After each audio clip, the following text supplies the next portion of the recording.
નમસ્કાર દર્શક મિત્રો, હું છું આશ્લેષા પટેલ અને આપ જોઈ રહ્યા છો અર્થ પડકાર ન્યૂઝ। સિંદૂર સ્વાભિમાન યાત્રા 10મા દિવસે રાજુલા ખાતે પહોંચી।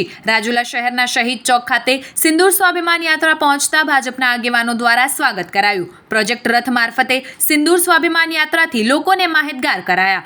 ભાજપના આગેવાનો, નેતાઓ અને વેપારીઓ સહિત શહેરજનો દ્વારા શહીદ રથ પર પુષ્પાંજલિ અર્પણ કરી શહીદોને શ્રદ્ધાંજલિ આપી ભારત માતાની આરતી કરવામાં આવી। આ સિંદૂર સ્વાભિમાન યાત્રાનો મુખ્ય હેતુ સુરક્ષિત સીમા અને રાષ્ટ્રના સંદેશો માટે આ યાત્રા યોજાઈ હતી। યાત્રામાં 51 કારોનો કાફલો, શહીદોના ફોટા સાથેનો રથ અને LED ટ્રક સાથે યાત્રા નીકળી। આ યાત્રા નડાબેટથી શરૂ કરી અને દાંડી ખાતે પૂર્ણ કરાશે।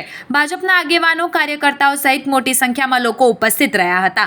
ભારત માતા કી જય, વંદે માતરમના નારા સાથે રાજુલા શહેર ગુંજી ઉઠ્યું। આ સાથે રાજુલા પોલીસ દ્વારા ચુસ્તપણે બંદોબસ્ત ગોઠવવામાં આવ્યો હતો।